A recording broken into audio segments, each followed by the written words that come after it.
Okay.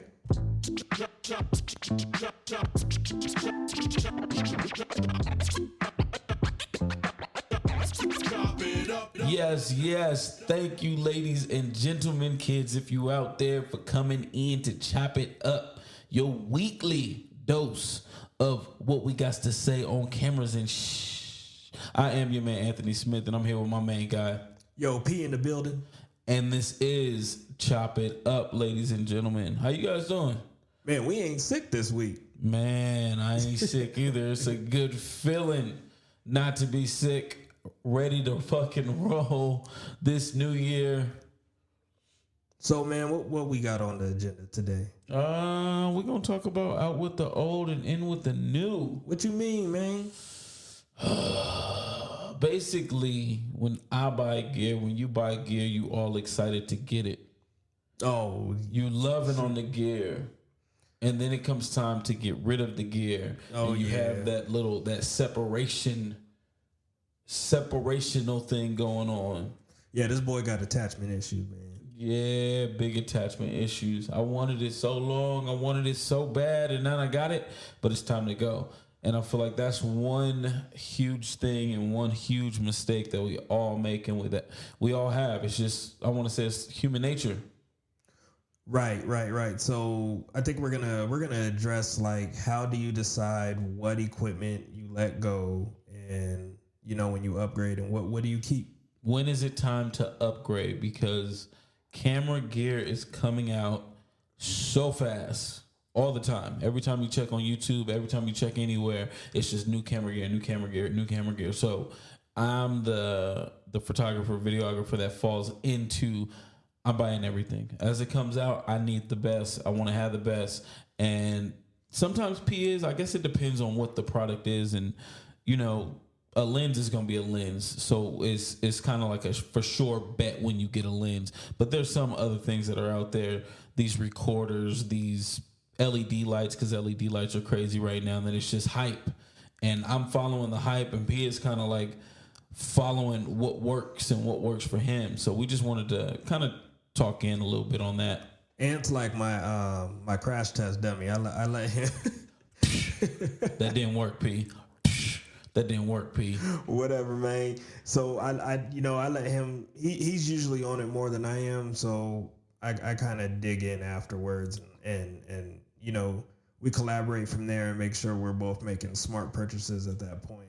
Right, and I feel like it's everything out there is good. I don't want to say everything is great. The camera system that you find that works for you at the price that you can afford, I'm sure that there are plenty great features that are going to get you to the next milestone. But when it comes to all of this new stuff coming out, it's kind of like you got to add it. You know what I mean? And you got to like add it in. Like, is it really worth it to make that jump? Is it something that you're going to notice or your client's going to notice? Right, straight up. So whatever you're gonna upgrade to, or you wanna jump on, you definitely got to make sure that if you're gonna spend that money, make sure it's worth it. Like for sure, like 100%. If it's not gonna impact like drastically, then you probably can wait for a little bit. 100%.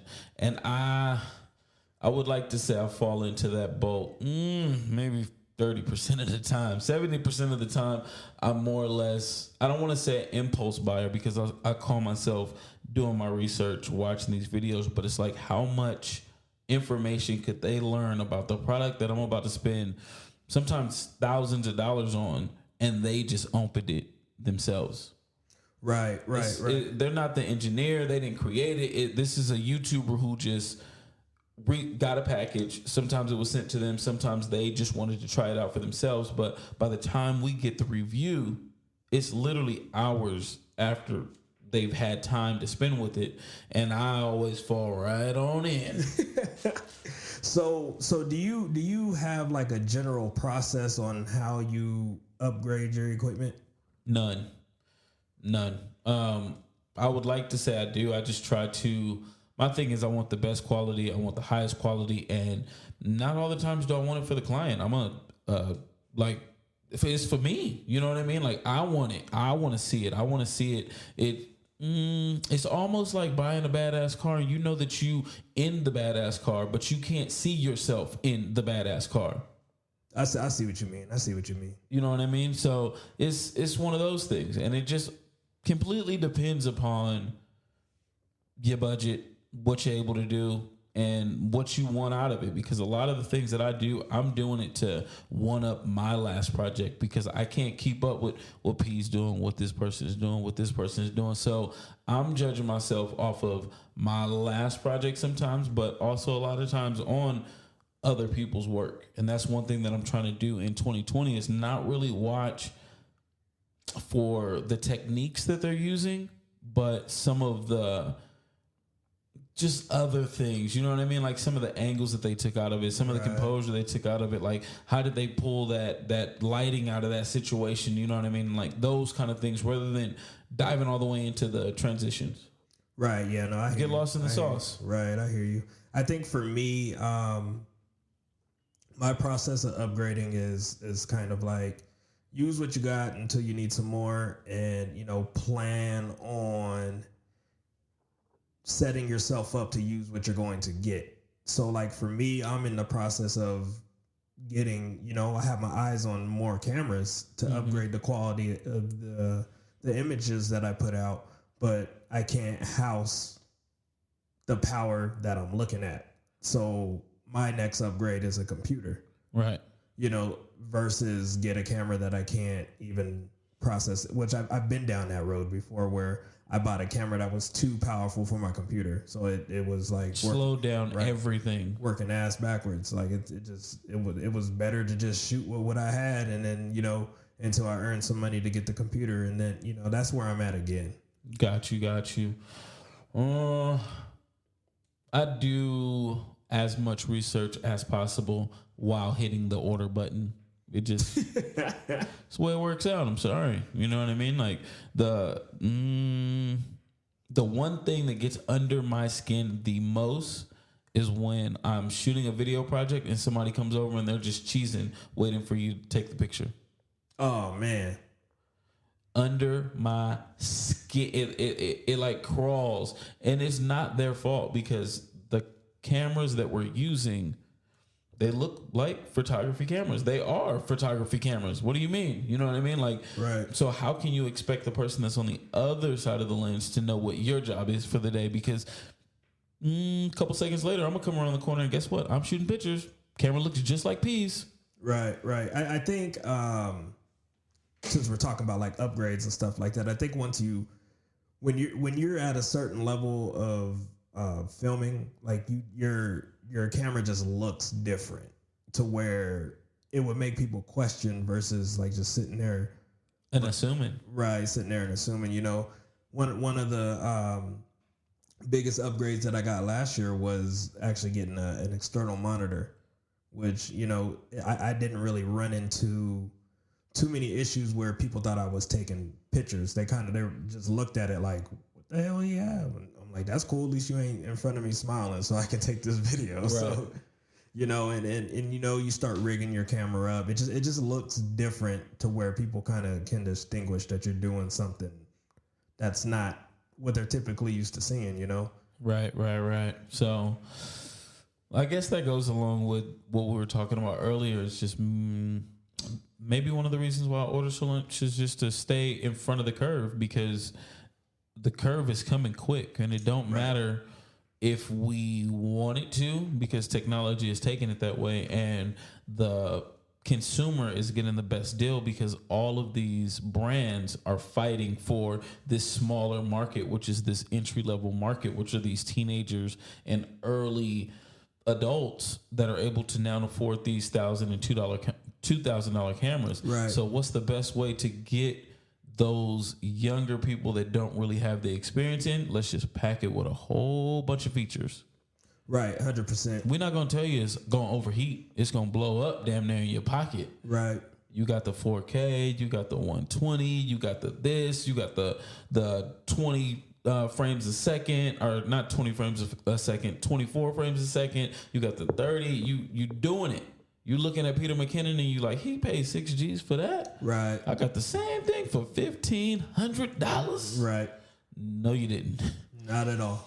So it's one of those things for me as well. It's just staying in front of that curve, and lucky enough, I've been able to kind of do it. You know what I mean? And I'm a gear hoarder. I have no problem saying that. Me and Amazon get along well. You know, I know her well when she comes to the door.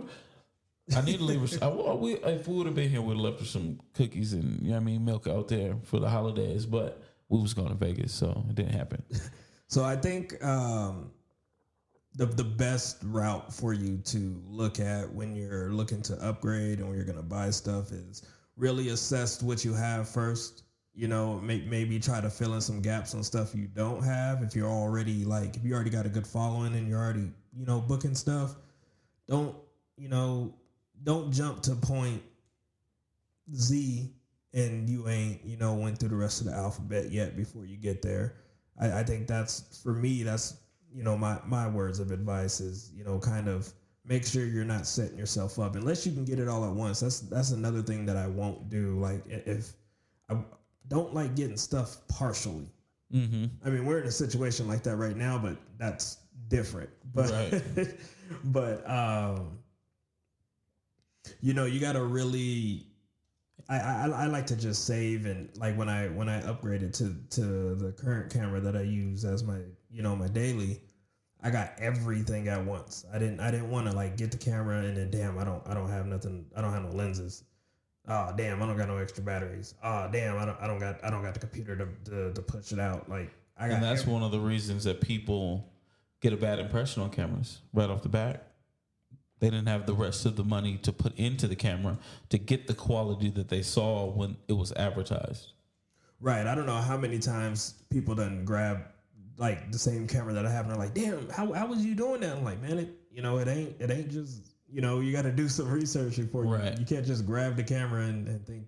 It's not an iPhone. You're not going to turn it on and get the best exposure absolutely possible every single time. It's just not going to happen. You got to know what you're doing. You got to know what those settings are and know how to adjust them for whatever the situation may be. Yes, sir. So yeah, man, it's a shorter episode than normal, but you know, One thing before we get out of here, people always say, if you can't afford it, just rent it. If you're unsure, just rent it. Renting is expensive. Point blank, period. I've done it only twice, and both times I was pissed off because I ended up buying the camera or whatever it was a week, 2 weeks later, and that extra $300-400 that it took me to rent it could have gone toward the purchase, but it didn't. And you could take that for what it is. Some people are going to say, well, what if you didn't like it? But I'm 2 for 2. I liked it both times. Yeah, I think there's enough information out there to know exactly what you're going to get. Like, and if you just watch one review and then you just make that purchase, that's probably not the smartest thing to do. There's a ton of people and there's free reviews out there that are non-biased and biased. So, you know, really, really look into what you're about to buy. Don't just go off of one opinion. Ask around, ask people that used it. There's, you know, the community has gotten super friendly. Folks will let you know like the pros and cons of what you're looking to buy. Like 100%, just, you know, ask. If you don't ask, then you could potentially be wasting some money. So 100%. But like I said before, and I'm gonna say it again, the gear don't matter, the experience does. So get out there and shoot. Yes, sir. I'm Anthony Smith. Yo, P in the building. And this is